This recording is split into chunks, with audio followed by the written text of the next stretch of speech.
नमस्कार दोस्तों, स्वागत है आपका मेरे YouTube चैनल GS.Educare में। मित्रों, अभी तक मेरे चैनल को आपने लाइक, सब्सक्राइब और शेयर नहीं किया है तो प्लीज़ इसको लाइक कर दें, सब्सक्राइब कर दें और शेयर कर दें। आज हम पॉलिटी की बात करते हैं। पॉलिटी का जो दूसरा चैप्टर, फिर नेक्स्ट चैप्टर है जो राष्ट्रपति से ही रिलेटेड क्वेश्चंस हैं, जो एग्जाम्स में बार बार पूछे गए। इसके पहले भी मैंने वीडियो अपलोड किया था, तो उसमें राष्ट्रपति के चुनाव से और उससे कितने क्वेश्चन बन सकते हैं वो सारे मैंने उसमें पुटअप किया था। और ये भी वो क्वेश्चन हैं जो बार बार एग्जाम्स में पूछे गए, उनको मैंने यहाँ पे पुटअप किया है। तो चलिए आइए बात करते हैं क्वेश्चन नंबर 1 की। कि क्वेश्चन नंबर 1 क्या है कि स्वतंत्र भारत के प्रथम राष्ट्रपति किस राज्य से थे। देखिए ये बहुत इंपॉर्टेंट है। अभी तक पूछता था कि भारत के प्रथम राष्ट्रपति कौन थे, और ये पूछ रहा है किस राज्य से थे। चलिए ये भी जानना जरूरी है। तो इसका जो सही आंसर है ऑप्शन नंबर सी, बिहार राज्य से थे। बिहार में एक जिला है जिसका नाम है सीवान, और सीवान में एक जगह है जिसका नाम है जीरादेई। जीरादेई, ठीक है ना। तो जीरादेई में डॉक्टर राजेंद्र प्रसाद जी का जन्म हुआ था, और ये सीवान राज्य के जीरादेई से यानी बिहार राज्य से ये संबंधित थे, और भारत के प्रथम राष्ट्रपति भी ये रहे हैं हम, ठीक है। चलिए नेक्स्ट की बात करता हूँ, क्वेश्चन नंबर 2 कि 2 क्या है कि 2 अवधि के लिए भारत के राष्ट्रपति कौन थे। देखिए ये भी बहुत इंपॉर्टेंट है। तो इसका जो सही आंसर है option number B, doctor Rajendra Prasad. ये 2 बार भारत के राष्ट्रपति रहे, और ऐसा बनने वाले यानी 2 बार राष्ट्रपति बनने वाले ये भारत के एकमात्र व्यक्ति रहे हैं। और इनका जो कार्यकाल रहा है वो रहा है 1952 से लेके 1957 तक, ठीक है ना। और दूसरा जो कार्यकाल रहा है 1957 से लेकर 1962 तक, ठीक है ना। तो ये पहली बार राष्ट्रपति बने 1952 से लेकर 1957 तक। दूसरी बार जो राष्ट्रपति ये बने 1957 से लेकर 1962 तक बने। तो ये 2 बार राष्ट्रपति बनने वाले भारत के पहले व्यक्ति हैं, ठीक है। क्वेश्चन नंबर 3 क्या है, चलिए 3 है कि भारतीय राष्ट्रपति के सर्वसम्मति से चुने जाने का अभी तक एकमात्र उदाहरण क्या है। एकमात्र उदाहरण, सर्वसम्मति का मतलब क्या होता है। चलिए इसका पहले जाने के आंसर क्या है। तो इसका जो सही आंसर है ऑप्शन नंबर डी, नीलम संजीव रेड्डी।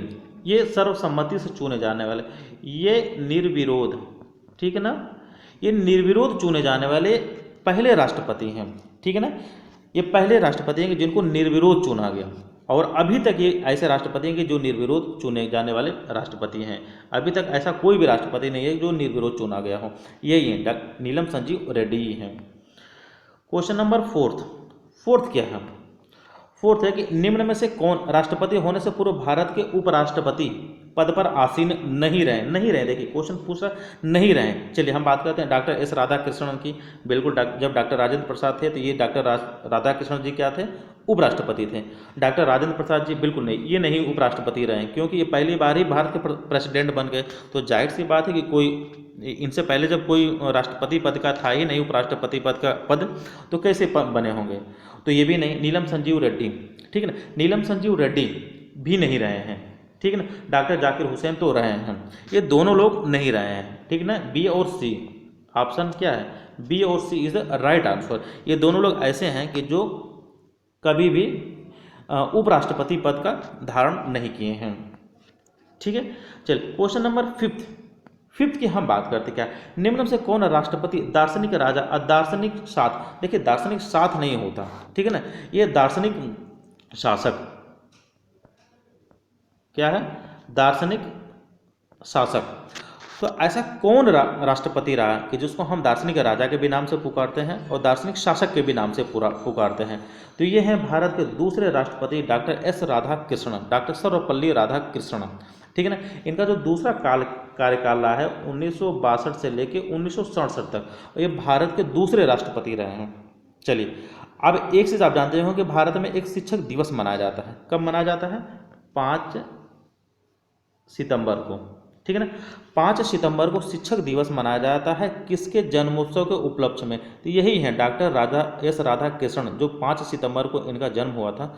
इन्हीं के जन्म उत्सव के उपरांत इनका क्या मनाया जाता है, इन्हीं के जन्म के उपलक्ष्य में शिक्षक दिवस मनाया जाता है, क्योंकि एस राधाकृष्णन एक शिक्षक भी थे, बहुत अच्छे शिक्षक भी थे। तो इसीलिए जो शिक्षक दिवस इन्हीं के जन्मोत्सव के दिन ही मनाया जाता है, यानी 5 सितंबर को जो शिक्षक दिवस मनाया जाता है, ठीक है। क्वेश्चन नंबर 6 की हम बात करते हैं। 6 क्या है, निम्न में कौन राष्ट्रपति में से ट्रेड यूनियन आंदोलन से रिलेटेड रहा है। ट्रेड यूनियन आंदोलन, ठीक है ना। तो वीवी गिरी क्या रहे हैं, वीवी गिरी जो है ये ट्रेड यूनियन आंदोलन से संबंधित रहे हैं। ये क्या होता है ट्रेड यूनियन आंदोलन, ठीक है ना। तो हम बात करते हैं कि जो ये रहे इनका जो वीवी गिरी जी का जो कार्यकाल रहा है वो 1969 से 1974 तक रहा है, ठीक है ना। और ये ट्रेड यूनियन आंदोलन के से भी संबंध रहे हैं, और ये दो बार अखिल भारतीय ट्रेड यूनियन कांग्रेस के भी अध्यक्ष रहे हैं। किसके? अखिल भारतीय ट्रेड यूनियन कांग्रेस के भी ये अध्यक्ष रहे हैं, 2 बार अध्यक्ष रहे हैं, एक बार नहीं ये 2 बार अध्यक्ष रहे हैं, वीवी गिरी जी थे, ठीक है ना। चलिए नेक्स्ट की बात करते हैं, क्वेश्चन नंबर 7th क्या है? 7th है कि भारत के किस राष्ट्रपति को मिसाइल मैन की संज्ञा दी जाती है? ये सभी लोग जानते होंगे, कॉमन सी बात है, लेकिन क्यों दी जाती है इसकी हम बात करते हैं। ये कौन है? तो पहले जान लीजिए कि डॉक्टर APJ अब्दुल कलाम जी हैं। क्यों इनको मिसाइल मैन की संज्ञा दी जाती है? एक कार्यक्रम चला था जिसका नाम है IGMDP, जिसको हम हिंदी में बोलते हैं एकीकृत निर्देशित मिसाइल विकास कार्यक्रम, ठीक है ना। ये जो विकास कार्यक्रम चला था ये APJ अब्दुल कलाम के निर्देशन में ही चला था, ये उसके डायरेक्टर थे, और इन्हीं की देख रेख में मिसाइल का निर्माण हुआ था। अब कौन कौन सी मिसाइल का निर्माण हुआ था? तो हम बात करते हैं अग्नि की, पृथ्वी की, ठीक है ना, त्रिशूल की, त्रिशूल, ये सब जितनी भी मिसाइलें हैं ये सब इन्हीं की देख रेख में बनी हैं, इसीलिए इनको हम क्या मिसाइल मैन की संज्ञा देते हैं। और ये व्यक्तिगत रूप से 11वें भारत के कौन से 11वें नंबर के राष्ट्रपति रहे। कब से? 2002 से लेके 7 तक, ठीक है ना, 2002 से लेके 2007 तक ये राष्ट्रपति रहे, और व्यक्तिगत रूप से 11वें नंबर के राष्ट्रपति रहे, ठीक है। चलिए क्वेश्चन नंबर 8 क्या? भारत के निम्न में से मुख्य न्यायाधीश में से किसने राष्ट्रपति के रूप में कार्यभार संभाला है? ये बहुत बड़ी बात है। Justice Hidayatullah, justice Mohammad Hidayatullah. जैसा कि मैंने पिछले वीडियो में भी बताया था कि राष्ट्रपति अगर त्यागपत्र दे देता है या उसकी मृत्यु हो जाती है या उसका कार्यकाल पूरा हो जाता है तो ऐसी दशा में राष्ट्रपति का जो पद होता है उपराष्ट्रपति संभालता है। लेकिन जब उपराष्ट्रपति भी ना हो तब भारत का जो सुप्रीम कोर्ट है उसका जो मुख्य न्यायाधीश का मतलब क्या?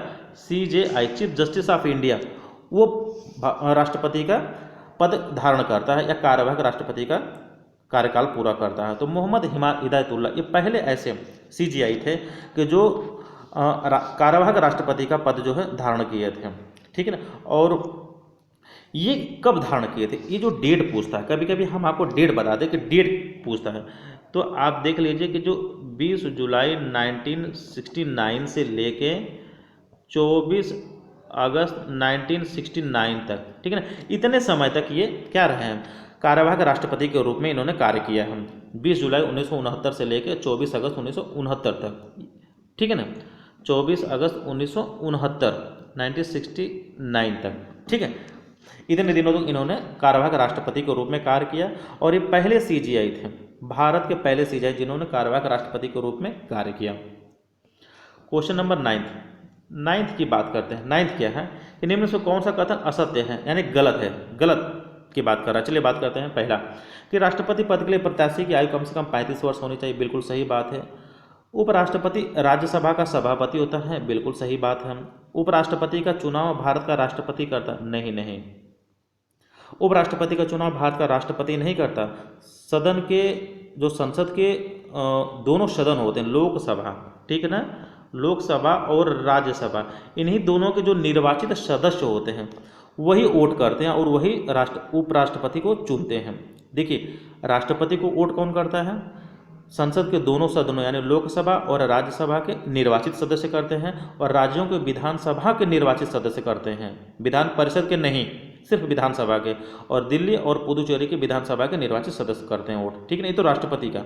उपराष्ट्रपति में सिर्फ 2 लोग वोट करते हैं, राज्यसभा और लोकसभा के निर्वाचित सदस्य वोट करते हैं, ठीक है ना। इसका जो सही आंसर है ऑप्शन नंबर C, यही गलत है। उपराष्ट्रपति का चुनाव भारत का राष्ट्रपति नहीं करता, संसद के दोनों सदनों के लोग करते हैं, निर्वाचित सदस्य करते हैं, ठीक है। चलिए क्वेश्चन नंबर 10 क्या है कि श्रीमती प्रतिभा पाटिल का भारतीय गणतंत्र के राष्ट्रपति के रूप में क्या क्रम रहा? इनका व्यक्तिगत जो क्रम रहा है, ठीक है ना, वो 12वां रहा है, और सीरियल वाइज से अब हम बात करें तो इनका 14वां रहा है क्रम, ठीक है ना। ये इनका 2007 में इनका जो है चुनाव 2007 से लेकर 2012 तक ये राष्ट्रपति रही हैं, और व्यक्तिगत रूप से ये 12वीं राष्ट्रपति रही हैं, और सीरियल क्रम की बात करें तो 14वीं राष्ट्रपति रही हैं। ठीक है ना, क्रम के हिसाब से बात करें तो 14वें नंबर की राष्ट्रपति रही हैं, और ये भारत की पहली महिला भी राष्ट्रपति रही हैं, प्रथम महिला राष्ट्रपति। और दूसरी भारत की महिला राष्ट्रपति जो द्रौपदी मुर्मू जी वर्तमान में राष्ट्रपति हैं वो हैं। ठीक है, तो प्रथम भारतीय महिला राष्ट्रपति श्रीमती प्रतिभा पाटिल रही हैं 2007 से लेकर 2012 तक। चलिए क्वेश्चन नंबर 11। क्वेश्चन नंबर 11 क्या है? 11 है कि एक विधेयक जो संसद में प्रस्तुत किया जाता है कौन सी प्रक्रिया के बाद अधिनियम बन जाता है। कहने का सेंस है कि ऐसी कौन सा अधिनियम है, ठीक है ना, कौन सी प्रक्रिया है कि जो राष्ट्रपति करता है उसके बाद ये नियम बन जाता है। तो चलिए हम बात करते हैं एक ही कि जब वो संसद के दोनों सदनों में पारित हो जाए। देखिए सिर्फ पारित होने से नहीं होता, जब तक राष्ट्रपति इस पर अपनी सहमति ना दे दें। ठीक है ना, जब राष्ट्रपति अपनी सहमति दे दे, देखिए फिर बिल्कुल सही आंसर है ऑप्शन नंबर बी बिल्कुल सही है। क्योंकि जब कोई विधेयक संसद में लाया जाता है तो दोनों सदनों द्वारा पास हो जाता है, तब राष्ट्रपति के पास जाता है, और राष्ट्रपति उस पर अगर अपनी सहमति दे देता है, यानी अपना हस्ताक्षर कर देता है, तो क्या बन जाता है, वो नियम बन जाता है, तब से वो लागू हो जाता है। ठीक है ना।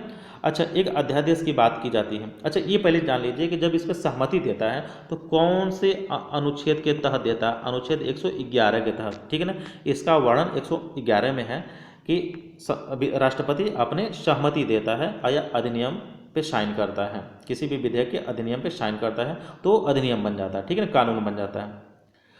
कल हमने एक चीज़ और बताया था कि अध्यादेश का अनुच्छेद क्या है, 1, 2, 3। अनुच्छेद 123 के तहत राष्ट्रपति क्या करता है, अध्यादेश लाता है। यानी जब कोई सत्र मतलब कोई भी जो हमारी संसद है अगर सत्र में ना हो, ठीक है ना, लोकसभा या राज्यसभा अगर सत्र में नहीं है और उस समय किसी कानून की जरूरत पड़ गई तो क्या होता है, राष्ट्रपति अनुच्छेद 123 के तहत अध्यादेश ला के नियम बना देता है। ठीक है ना। और जब संसद चलती है तो 6 सप्ताह के अंदर उसको पारित भी कराना होता है दोनों सदनों द्वारा। ठीक है ना, तो ये दूसरी प्रक्रिया भी है कि राष्ट्रपति अपना नियम बना सकता है अध्यादेश द्वारा। ठीक है, चलिए ये रहा आज का हमारा पॉलिटी का सेशन। नेक्स्ट फिर आएगा। चैनल पे नए हो तो प्लीज़ सब्सक्राइब कर दें, लाइक कर दें, शेयर कर दें। Thank you so much.